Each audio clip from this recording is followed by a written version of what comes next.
예수님 더욱 사랑하시는 저와 여러분 되실 수 있기를 주님의 이름으로 축복합니다. 아멘. 여러분, 하루를 사시면서 하나님의 뜻은 뭐예요? 물은 적이 있으신가요? 사실 하나님의 뜻을 묻는 것은 하루를 살면서 크게 없는 것 같아요. 그냥 늘 반복되는 일상이기 때문에 굳이 하나님의 뜻을 묻지 않아도 그냥 삶을 살아내면 되는 거잖아요. 또 삶이 너무 바빠서 또 주의 뜻을 찾을 겨를도 없는 것이 솔직한 고백이기도 하고요. 그런데 주님의 뜻을 묻는 경우가 있습니다. 성도들이 일반적으로 주님의 뜻을 묻는 두 가지 경우가 있는데요. 첫 번째는 고난의 순간이 다가올 때입니다. 인생이 감당하기 어려운, 이해할 수 없는 고난을 당할 때 사람들은 갑작스런 문제로 인하여서 하나님, 왜 하필 나입니까? 수많은 사람들이 있는데 왜 하필 우리 가정입니까? 이렇게 하나님께 질문하죠. 고난의 동기라도 알면 그나마 이겨낼 힘을 얻을 수 있을 것이라 생각하기 때문입니다. 두 번째, 하나님의 뜻을 묻는 경우가 있죠. 바로 선택의 순간입니다. 인생의 중차대한 문제를 놓고 어떤 것을 선택해야 할 때 과연 하나님 기뻐하는 뜻이 무엇일까라고 하나님께 묻게 되죠. 그래서 우리는 매 순간 중요한 결정의 순간을 두고 하나님의 뜻을 묻게 되어집니다. 많은 성도님들이 세상을 살아가면서 하나님의 뜻을 물을 때, 그러니까 고난이 있을 때 혹은 선택의 순간에 하나님의 뜻을 묻게 되어지는데요. 근데 특별히 하나님의 뜻을 물을 때 중요한 한 가지 기억해야 될 것이 있는데요. 그것은 바로 그 하나님의 뜻을 묻는 동기인 자기 중심을 한번 살펴보아야 되는 것이죠.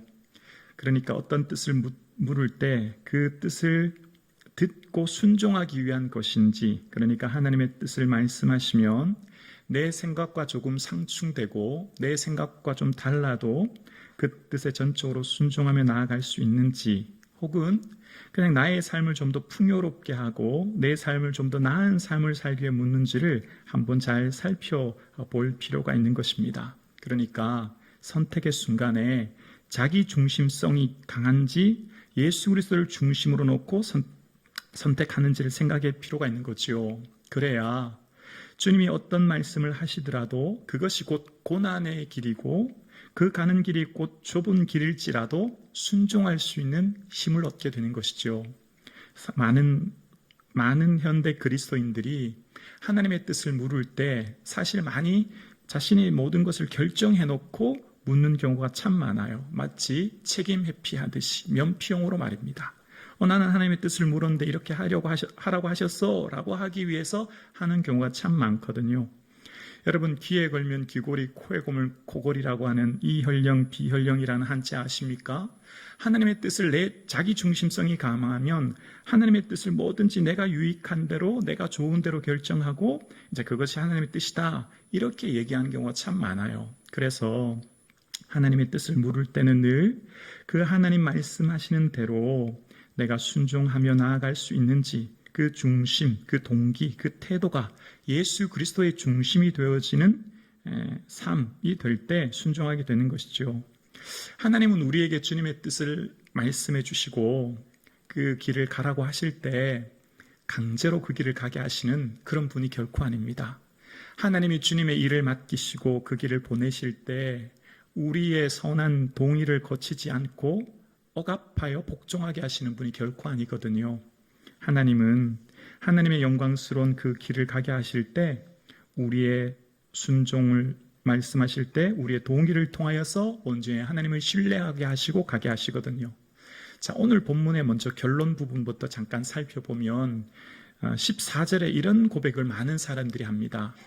그가 권함을 받지 아니하므로 우리가 주의 뜻대로 이루어지리다 하고 그쳤노라. 자, 무슨 일이 있었는지 오늘 앞달나게 전체의 사건을 요약하면서 사람들이 한마디로 고백하기를 주의 뜻대로 이루어지기를 원합니다. 이제 그렇게 얘기한 거예요. 그러니까 앞에 지금 있었던 전체 이야기, 도대체 앞에 어떤 일이 있었길래 많은 사람들이 그러면 주의 뜻대로 되길 원합니다, 이렇게 얘기했을까요? 그 전체 내용을 잠깐 살펴볼게요. 전체 내용을 살펴보려면 사도 바울의 지금 현재 위치를 잠깐 봐야 되는데요. 우리 지도를 잠깐 보면 사도 바울의 현재 위치를 잠깐 볼게요. 지금 지도는 지중해이거든요. 지금 있는 곳 지중해에서 맨 첫 번째 왼쪽에 보면 밀레도라고 적힌 곳이 있어요. 지난주 시간 기억나시죠? 에베소 장로님들을 밀레도 항구까지 오라고 해서 이제 설교하고 마지막 권면했잖아요. 그리고 그 밀레도에서 배를 타고 이제 떠나가죠. 그래서 고스, 로도, 그 다음에 바다라라고 하는 것까지 도착하고요. 거기서 한 650km 되는 베니게를 향해서 이제 출발합니다. 그렇게 가면서 가는 길에 이제 왼쪽 편에 구브로 섬을 두면서 갔다라고 얘기합니다. 구브로는 기억나시죠? 1차 전도 여행지였습니다. 그 1차 전도 여행지를 왼편에 두면서 도착한 곳이 바로 두로라고 하는 곳입니다. 자, 저를 비춰주시겠어요? 두로에 도착을 하게 되는데요. 두로에 도착을 했을 때 성령의 감동을 받은 사람들이 이제 바울에게 뭐라고 하냐면 예루살렘으로 올라가지 마십시오. 그렇게 얘기하는 겁니다. 지금 성령의 감동을 받고 그 제자들이 바울에게 힘들지만 힘을 내서 가십시오. 위로하고 격려하는 내용이 아니에요. 그러면서 그 두로에서 처자들이 나와서 문 밖까지 전송하고 무릎 꿇고 기도했다. 그런 내용이 나오고 그 다음 두로에서 둘레마이 60km 정도 되는 둘레마이를 거쳐서 도착한 곳이 바로 이제 가이사랴입니다. 다시 한번 지도 보여주시겠어요?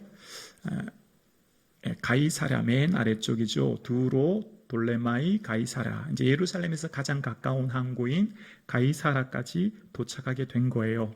됐습니다. 그 가이사랴에 도착했을 때 이제 빌립이라고 하는 사람의 집에 머뭅니다. 이 빌립은 사도행전 처음 6장에 나오는 7명의 집사 중에 하나입니다. 스테반, 빌립, 브로고로, 브로고로, 디몬, 바메나, 그렇게 기억나시죠? 그 중에 한 사람인 거예요. 그때 당시 빌립 성령의 감동에 의해서 이 스테반 때문에 환란이 일어나서 박해 때문에 피해서 사마리아에서 복음을 전하고 그때 에티오피아 여왕 간닥의 국고 맡은 네시에게 복음 전하고 세례 주게 되어집니다.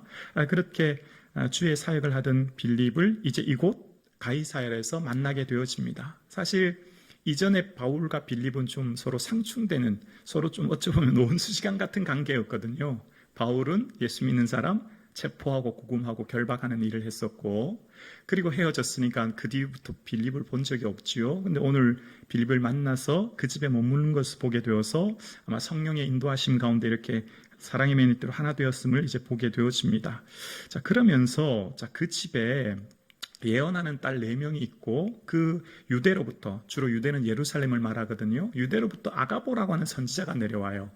그러면서 그 선지자가 또 바울에게 예언합니다. 행동 예언을 하는데요. 자신의 몸을 꽁꽁 묶고 이 띠 임자, 그 띠가 바울의 띠인데 이 띠 임자는 예루살렘에 가면 이방인의 손에 잡히게 된다. 이렇게 말하는 거예요. 이때 당시 유대인들의 법에는 사형을 할 수 있는 법이 없었기 때문에 로마법을 통해서만 사형이 가능하거든요. 그러니까 이방인에 팔려진다는 말은 곧 죽게 된다는 것을 예언하는 것입니다. 아가보는 사도행전 11장 28절에도 보면 천하의 큰 흉년이 들 것이라고 하는 것을 글라우디오 황제 때 예언했던 이 당시 굉장히 유명한 예언자 선지자입니다. 예루살렘의 흉년을 예언할 정도로 굉장히 탁월한 이 선지자마저도 사도 바울에게 뭐라고 하냐면 가지 말라는 거예요. 여기서 그치는 것이 아니죠. 그 말을 들은 사람들 12절에 보면 이렇게 말합니다. 우리가 라고 시작하죠. 여기 우리라고 하는 것은 사도행전을 기록한 기록자인 누가를 포함하는 것입니다. 누가 또한, 그리고 우리가 그 말을 듣고 그곳 사람들과 더불어 바울에게 예루살렘으로 올라가지 말라 권하니 라고 이야기합니다. 그러니까 빌립의 집에 있던 사람들과 아가보 선지자를 비롯해서 다 모든 사람들이 바울 보고 바울 선생님 가지 마세요. 예루살렘 가면 큰 환난 당합니다. 가면 큰일 납니다. 올라가지 마세요. 그렇게 얘기하는 겁니다. 자, 그런데 그 얘기를 들었을 때 바울의 반응이 좀 더 특이한데요. 바울이 그 말을 들었을 때 뭐라고 하냐면 13절에 이렇게 말해요. 바울이 대답하되 여러분이 어찌하여 울어 내 마음을 상하게 하느냐? 나는 주 예수의 이름을 위하여 결박당할 뿐 아니라 예루살렘에서 죽을 곳도 각오하였노라 하니. 아멘. 자, 오늘 본문을 보면 조금 잘 이해가 안 됩니다. 왜냐하면 성령의 감동을 받은 제자들, 또 아가보 선지자들이 성령의 감동으로 가지 말라고 합니다. 이 예언이 거짓 예언이 아니에요. 이분들도 성령의 감동을 받고 얘기하는 거지 않습니까? 그리고 마찬가지 바울도 마찬가지예요. 바울도 이전에 하나님의 말씀을 따라서 순종하고 이곳까지 왔습니다. 그러면 바울이 지금 불순종하는 것입니까? 그것도 아니에요. 왜냐하면 바울이 지금 하는 그 길 속에 하나님의 뜻이 담겨져 있기 때문입니다. 그러니까 지금 오늘 본문에 보면 우리가 좀 이해하기 어려운 본문의 내용이 지금 상충되어서 등장하는 것을 보게 되는데요. 먼저 결론부터 말씀드리면 이런 것입니다. 바울의 가는 길 속에 환난과 결박이 있음을 성령님은 끊임없이 이야기하심으로 바울을 통해 더 철저하게 준비하고 다짐할 수 있도록. 그러니까 이런 거예요. 바울아, 너 나를 위해 가는 그 길이 결코 만만치 않다. 힘들어. 환난이 있어. 그래도 괜찮니? 끊임없이 물으시는 거예요. 너 괜찮니? 할 수 있겠니? 라고 성령님은 끊임없이 물으시는 거죠. 그러니까 지금 바울이 가는 이 길 속에서 성령님께서 함께 하시면서 끊임없이 바울은 에게 말씀하시는 거예요. 자, 그러면 바울에게 성령님께서 바울이 가기 싫은 길을 억지로 이끌어서 반강제적으로 안 가면 큰일 날 것처럼 위협해서 바울을 보내셨을까요? 아니면 바울이 먼저 하나님, 제가 가겠습니다 라고 자발적으로 먼저 본인이 작정했을까요? 그렇습니다. 바울이 먼저 작정한 거예요. 그러니까 바울의 자발적인 참여가 먼저 있었어요. 어떻게 하냐면 사도행전 19장 21절에 보면 이런 말씀이 나와요. 19장 21절에 보면 이 일이 있은 후에 바울이 마게도냐와 아가야를 거쳐 예루살렘에 가기로 작정하여 라고 이야기합니다. 바울이 예루살렘에 가기로 뭐 했다고요? 작정했대요. 지금 이때 당시의 상황이 이제 원래 계획대로라면 이제 고린도에서 배를 타고 갱그리아 항구에서 배를 타고 바로 예루살렘에 가는 건데 유대인의 방해를 의해서 왔던 길을 되돌아가야 되는 상황이 됐거든요. 그러니까 왔던 길을 되돌아서 다시 데살로니가, 빌립보 같은 도시를 가면서 성령님께서 끊임없이 깨닫게 해주시고 특별히 그 가기 전에 바울의 마음속에 내가 이제 예루살렘에 가야 되겠다. 이제 그 마음을 먼저 바울이 다짐하게 되었다는 거예요. 그러니까 첫 시작이 강제적으로 성령님이 보내심이기보다는 바울을 자신이 먼저 예루살렘에 가기로 이제 작정하고 결단했다는 것을 알 수 있는 거죠. 하나님의 뜻이라는 것을 이야기하면 우리가 한 가지 의문점이 듭니다. 하나님의 뜻이라는 게 있고요. 우리 누구에게나 자유의지가 있지 않습니까? 자기의 선택과 결정을 존중하시는 하나님의 자유의지가 우리 두 개가 우리 내 안에 있지 않습니까? 근데 우리가 이렇게 생각할 경우가 있죠. 하나님의 뜻과 자유의지가 서로 부딪히는 거 아닌가? 어떻게 이 두 개가 같이 있을 수 있는가? 이제 그렇게 드실 수 있지요. 이것은 왜 그렇게 생각하냐면 우리의 모든 사고가 약간 이분법적으로 나눠져 있기 때문이거든요. 마치 어렸을 때 이렇게 땅 따먹기 기억나십니까? 내 땅이 넓어지면 상대 땅이 좁아지는 것 같은 그런 생각을 하는 거예요. 하나님의 뜻을 이루면 마치 나의 자유의지나 나의 계획이나 나의 모든 것은 다 말살되고 소멸되고 사라지고 하나님의 뜻만 그냥 강제적으로 진행된다 이렇게 생각하는데 하나님은 그런 분이 결코 아닙니다. 하나님과 우리와의 관계는 종과 주인의 관계가 아니라 아버지와 아들의 관계죠.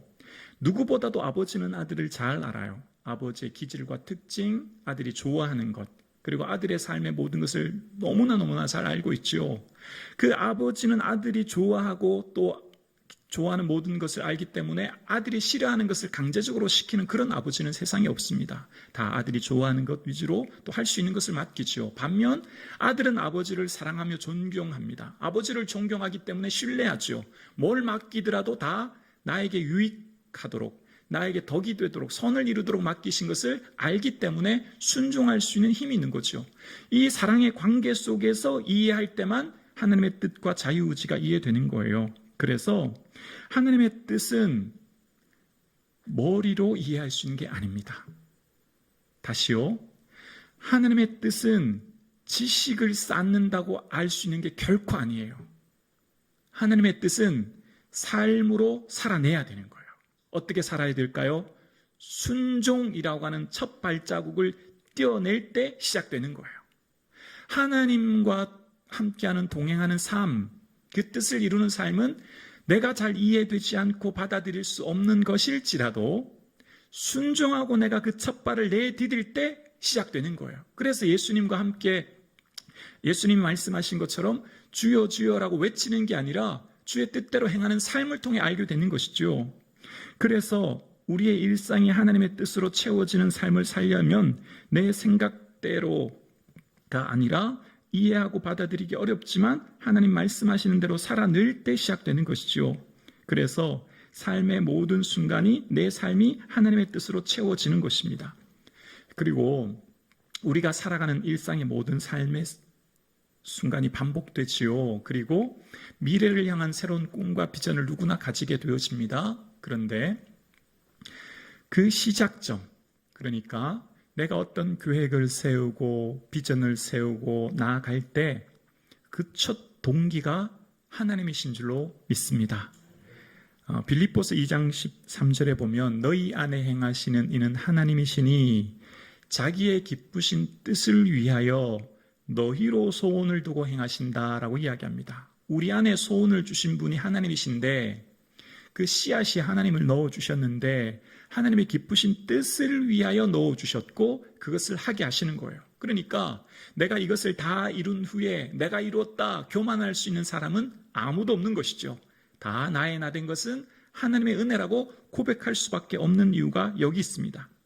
그래서 하나님께서 맡겨주신 그 길을 가는 삶 속에 모든 동기부여가 하나님으로부터 시작되었음을 믿고 이제 걸어가는데요. 근데 하나님의 뜻을 이루는 삶이요, 꽃길만 있지 않아요. 하나님께 순종하며 걸어가는 그 길이요, 늘 형통하고 순탄하고 평탄한 길만 있지 않다고요. 오히려 정말 내가 하나님의 뜻에 순종하고 그 길을 걸어가는 것은 고난의 길이에요. 십자가의 길이에요. 환난의 길이에요. 오히려 내가 주님의 그 뜻을 순종하며 나아가는 길은 쉽지 않은 길이에요. 그래서 사도 바울은요, 각성에서 내게 환난이 기다린다고 하나 결박과 환난이 나를 기다린다고 하나라고 이야기해요. 결박과 환난이 있다는 것을 안다는 거예요. 그런데 여러분 아십니까? 우리에게 고난은 곧 영광이 되는 겁니다. 고난의 무게가 영광의 무게가 되는 거예요. 아멘이시죠? 우리 잠시 받는 환난에 경한 것은 지극히 크고 영원한 영광에 중한 것을 이루게 하는 것입니다. 그러니까 지금 저와 여러분들이 살아가는 삶의 모든 순간의 고난의 무게는 곧 하나님 나라의 영광이 되는 줄로 믿습니다. 십자가의 다른 말은 부활의 영광인 거죠. 그래서 우리 모두는 그 길을 걸어가는 거예요. 우리 모두는 주님이 기뻐하시는 일을 위해 비록 힘들고 어렵지만 그 길을 묵묵히 걸어가는 겁니다. 그 길을 걸어갈 때 그 길이 힘들고 어렵다는 것을 알기 때문에 성령님은 그냥 내버려 두고 가게 하시는 것이 아니라 친히 함께 동행하시죠. 이제 내가 성령에 매어 예루살렘에 간다라고 이전 20장 22절에 이야기합니다. 성령님에 묶여서 간다는 거예요. 성령님이 친히 그를 묶어서 이끌어서 품어서 가신다는 거예요. 그 길이 쉽지 않은 길이기 때문이에요. 그래서 사도 바울이 고린도의 후서 7장에 보면요, 5장에 보면요, 그리스도의 사랑이 우리를 강권하시는도다라고 이야기합니다. 강권하다라는 말은 이끌다는 것이군요. 성령님이 나를 이끌어 가신다라고 바울이 고백해요. 왜냐하면 그 길이 너무 힘들기 때문입니다. 주님을 위해 순종하는 그 길이 힘들고 어렵지만 성령님이 우리를 이끌어 가시는 거예요. 아멘이시죠? 저와 여러분이 걸어가는 그 길이 힘들고 어렵다는 것 성령님은 너무나 잘 알고 계세요. 사도 바울도요, 걸어가는 삶 속에 그 길이 얼마나 힘들었는지 고린도후서 7장 5절에 보면 사방으로 환난을 당하여 밖으로는 다툼이나 안으로는 두려움이었다라고 고백합니다. 두려웠대요. 밖으로는 환난 때문에 힘들었대요. 너무너무 어려웠다는 겁니다. 주님을 위해 가는 그 길이 결코 쉽지 않은 길이었다는 겁니다. 그렇지만 그 길 속에 주님이 동행하시고 나를 강권하심으로 순종하여 갈 수 있게 되었다라는 것입니다. 그런데 우리가 살아가는 이 길 속에 하나님의 뜻을 늘 민감하게 반응해야 됩니다. 그러니까 크게 우리가 A를 선택해야 될지 B를 선택해야 될지 이런 선택보다는 사실 우리의 인생은요, 일상을 살아가는 매 순간이 더 많아요. 중차대한 문제는 사실 크게 많지 않죠. 늘 반복되는 하루를 사는 거예요. 자, 그래서 우리의 삶 가운데 늘 민감함이 필요해요. 성령의 음성에 민감한 거죠. 자, 볼까요? 만약 지금 오늘 같은 상황이 저 자신에게 펼쳐졌다면 생각해 보세요. 내가 지금 걸어가는 길이 환난의 길이에요. 너무 힘들어요. 그러면 좀 저도 가기가 꺼려지잖아요. 근데 주변의 사람들이 성령의 감동을 받고 은혜를 받은 사람들이 목사님 그 길 가지 마세요. 그 길이 환난의 길이라고 만류한다면 저 같으면 잘 됐다. 안 그래도 가기 힘들었는데 잘 됐다. 내가 안 그래도 그 길 가기가 어려웠는데 내 생각만 아니라 저분들을 통해서 하나님 말씀하시는가 보다 저분들도 성령의 감동을 통해 내게 말씀하시는데 잘 됐다 생각하고 저 같으면 좀 포기하고 내려놓을 수도 있을 것 같아요. 그러나 바울은 그렇게 하지 않았습니다. 바울의 삶 속에서 이미 끊임없이 말씀하시는 하나님의 음성을 들었기 때문이에요. 바울은 지금 말하는 아가보 선지자의 예언이나 제자들의 예언을 핑계거리 삼아 그 길을 중도에 포기하거나 내려놓지 않았어요. 바로 성령님의 음성에 민감하고 성령님이 지금 내게 뭘 원하시는 것을 바울은 누구보다도 잘 알고 있었기 때문이에요. 그러니까 성령님께서 말씀하시는 것을 바울아, 너 가는 길이 고난의 길인데 괜찮니?라고 계속 들은 거예요. 사랑하는 성도님, 여러분의 삶 가운데 하나님의 말씀에 민감할 수 있기를 주의 이름으로 축원합니다. 너무너무 사랑하면 눈빛만 봐도 압니다. 맞죠? 남편과 아내 사이 말 안 해도 숨소리만 들어도 알죠? 하나님과 깊은 교제를 나눌 때 하나님의 뜻에 깊이 알게 되는 것은요, 하나님과 깊은 교제를 통해 알게 되어요. 뭘 통해서요? 말씀과 기도예요. 인생을 떠받치는 두 개의 기둥은 언제나 성경이라고 하는 말씀과 기도를 통하여 주님의 뜻을 더 명확하고 정확하게 알게 되는 것이죠. 그래서 우리의 삶 가운데 하나님 앞에 끊임없이 말씀을 읽고 묵상하는 게 너무너무 소중해요. 너무너무 중요해요. 끊임없이 하나님은요, 파도처럼 말씀하세요. 밀려오는 파도처럼. 오늘 주일날 저를 통해서 김부기 목사를 통해서 성북중앙 공동체 설교를 통해 선포하시는 하나님이 여러분이 삶 속에서 일상에서 가정에서 성경을 펼치실 때 그 동일한 성령께서 말씀을 펼치시는 원저자인 성령님이 감동하셔서 여러분에게 말씀하세요. 끊임없이 말씀해 주시는 거예요. 그래서 하나님의 음성에 민감할 수 있기를 주 이름으로 축원합니다. 저는 하나님의 뜻을 분별한다고 하는 것이 이런 것이 아닌가 한번 생각해 봅니다. 여러분 오케스트라 있지 않습니까? 오케스트라를 보면 지휘자를 중심으로 여러 개의 악기가 함께 연주를 하게 되어져요. 그 중에 한 단원인 멤버가 있다고 하면 예를 들면 바이올린이라고 할까요? 그러면 바이올린을 켜는 사람은 자기 악보를 잘 보면서 연주하지만 자기 자신만 생각하면 되는 게 아니에요. 뭐죠? 지휘자를 잘 보아야 합니다. 어떨 때 강하게 하고 약하게 될지 전체 리듬에 맞춰야 되지요. 또한 주변 악기 소리를 잘 들어야 되지요. 주변 악기 소리와 함께 조화를 이루어야 되기 때문입니다. 하나님의 뜻을 살아간다고 하는 성도의 삶이 이런 것이 아닌가 생각해 봐요. 민감함인 것이죠. 내가 걸어가는 길을 악보처럼 충실히 걸어가는 거예요. 그런데 지휘자 대신 주님의 지휘를 바라보면서 주변 사람을 살피는 거예요. 주변 사람과 조화롭게 살아가는 것입니다. 하나님의 뜻은 멀거나 어렵거나 힘든 것 맡기시는 분이 아니라 일상의 삶을 충실하게 어떻게 해요? 하나님 기뻐하시는 뜻을 살아내는 것이죠. 그러니까 내 삶 속에 출근해서 내가 하도 되지 않을 당직을 좀 더 서고 내가 야근도 좀 더 하고 내가 힘든 부서에서 좀 더 일을 하는 이유도 그런 이유인 거죠. 내가 옆집 아줌마랑 친하게 인사 안 하고 지내도 되지만 주님을 생각해서 옆집 아줌마 이웃에게 음식도 나눠주고 인사하는 거죠. 일상의 작고 소소한 일들 속에서 하나님이 기뻐하시는 뜻을 분별하면서 살아내는 거죠. 그러니까 하나님의 뜻은 크고 거창하고 원대하기보다는 작고 소소하고 쉬운 것입니다.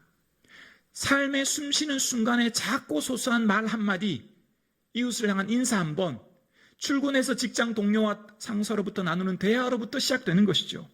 그래서 그 하나님의 뜻을 알고 분별하는 것은요, 민감함이 필요한 거예요. 늘 주님의 뜻에 민감한 것이요. 그래서 어떻게 해요? 끊임없이 기도하는 것입니다. 기도는 어떻게 해야 될까요? 간절하게 해야 되는 겁니다. 절박함으로 하는 것입니다. 사도행전을 읽어보면 기도하는 사람의 특징이 있습니다. 뭘까요? 오로지 기도합니다. 전심으로 주만 바라봅니다. 무릎 꿇고 기도합니다. 제자들이 그랬던 것처럼, 빌리도의 장로님들이 그랬던 것처럼, 이때 당시 모든 유대의 기도법은 대부분 서서 기도하거나 손을 들어 기도합니다. 굳이 무릎 꿇을 필요가 뭐 있습니까? 로마 시대의 통치 아래 유대인들의 박해 속에 무릎 꿇어 기도하는 것 오히려 위험해질 뿐이죠. 그러나 기도하는 사람은 하나님만 의지하기에 또 절박하게 기도하는 것입니다. 여러분, 성경에 보면 간절함으로 기도하는 사람이 나오는데요, 이 간절함의 표현이 무릎 꿇다라는 것이고, 또 하나는요, 부르짖다는 단어입니다. 간절함은 곧 무릎 꿇음과 동시에 부르짖는 것이죠. 성경에 어떤 사람이 부르짖어 요청할까요? 절박한 사람, 소경거지 바디메오, 아무것도 없는 사람, 나사렛 예수여 나를 불쌍히 여기소서, 조용해라 조용해, 너 시끄럽다, 더 크게 소리 지르는 거죠. 절박하기 때문에. 여러분의 인생 가운데 예수 그리스도만 찾고 구하는 절박함이 있을 수 있기를 주의 이름으로 축원합니다. 믿을 게 많고 의지할 사람 많고 뭔가 믿을 구석이 있는 사람, 빽이 든든한 사람은 절박하지 않습니다. 그러나 주님밖에 없다고 생각하는 사람, 예수님이 내 인생의 전부라고 생각하는 사람은 절박하죠. 주님만 바라보죠. 주님께만 외치게 되는 것이죠.